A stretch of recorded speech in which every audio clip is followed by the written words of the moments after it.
पूर्व प्रधानमंत्री डॉक्टर मनमोहन सिंह के निधन पर संयुक्त राज्य अमेरिका के विदेश मंत्री एंटनी ब्लिंकन ने गहरा शोक व्यक्त किया। ब्लिंकन ने कहा कि अमेरिका भारत संबंधों को मजबूत करने में मनमोहन सिंह ने एक महत्वपूर्ण भूमिका निभाई। ब्लिंकन ने डॉक्टर मनमोहन सिंह के नेतृत्व की प्रशंसा की और कहा कि उन्होंने भारत में आर्थिक सुधारों को आगे बढ़ाने, अमेरिका भारत रणनीतिक साझेदारी को बढ़ावा देने में महत्वपूर्ण भूमिका निभाई।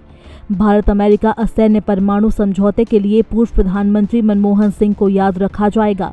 उन्होंने इस समझौते के लिए अपनी सरकार दांव पर लगा दी थी, लेकिन अपने फैसले पर अटल रहे।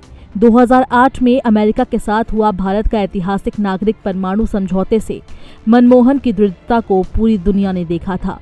तत्कालीन प्रधानमंत्री मनमोहन इस ऐतिहासिक समझौते के भविष्य के परिणामों के बारे में इतने आश्वस्त थे कि उन्होंने संसद में अविश्वास प्रस्ताव के दौरान अपनी सरकार का अस्तित्व दांव पर लगा दिया, लेकिन अपने फैसले से डिगे नहीं। अविश्वास प्रस्ताव में वो अपनी सरकार बचाने में भी सफल रहे थे। असैन्य परमाणु समझौते ने अमेरिका के साथ भारत के रिश्तों को रणनीतिक साझेदारी में बदलने का मार्ग प्रशस्त किया। जुलाई 2005 में तत्कालीन अमेरिकी राष्ट्रपति जॉर्ज डब्ल्यू बुश के साथ मनमोहन की बातचीत के बाद भारत और अमेरिका ने घोषणा की कि वे नागरिक परमाणु ऊर्जा में सहयोग करेंगे। 19 जुलाई को अमेरिकी कांग्रेस के संयुक्त सत्र को संबोधित करते हुए उन्होंने नागरिक परमाणु ऊर्जा क्षेत्र में भारत अमेरिका सहयोग की आवश्यकता पर जोर देते हुए परमाणु अप्रसार में नई दिल्ली के शानदार और जिम्मेदारी पूर्ण रिकॉर्ड के बारे में बताया। उन्होंने कहा, हमने इस क्षेत्र में हर नियम और सिद्धांत का ईमानदारी से पालन किया है। जिम्मेदार परमाणु शक्ति के रूप में भारत नागरिक और रणनीतिक दोनों तरह की उन्नत प्रौद्योगिकियों के साथ जिम्मेदारियों के प्रति पूरी तरह से सचेत है।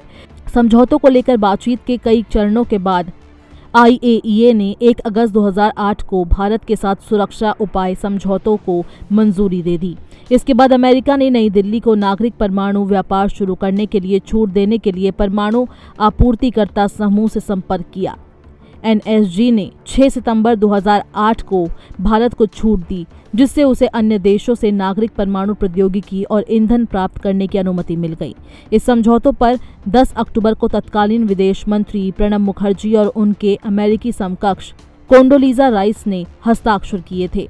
2004 में जब वामपंथी दलों के समर्थन से UPA 1 की सरकार बनी और डॉक्टर मनमोहन सिंह प्रधानमंत्री बने, उम्मीद थी कि आर्थिक सुधारों का नया दौर शुरू होगा। ऐसा नहीं हो सका। इसके बावजूद जब 2007 के वैश्विक बैंकिंग संकट ने कई विकसित देशों की हालत खस्ता कर दी थी, तब भारतीय इकोनॉमी को साफ बचा लिया गया। घरेलू मांग को बढ़ाने के लिए उत्पाद शुल्क में कटौती को अभी भी मास्टर स्ट्रोक माना जाता है। बतौर PM डॉक्टर सिंह ने ग्रामीण क्षेत्रों में रोजगार सृजन के लिए मनरेगा लागू करने में अहम भूमिका निभाई। बाद में भाजपा सरकार ने इसकी आलोचना तो बहुत की, लेकिन इसे और तेजी से लागू करने में कोई कोताही नहीं की।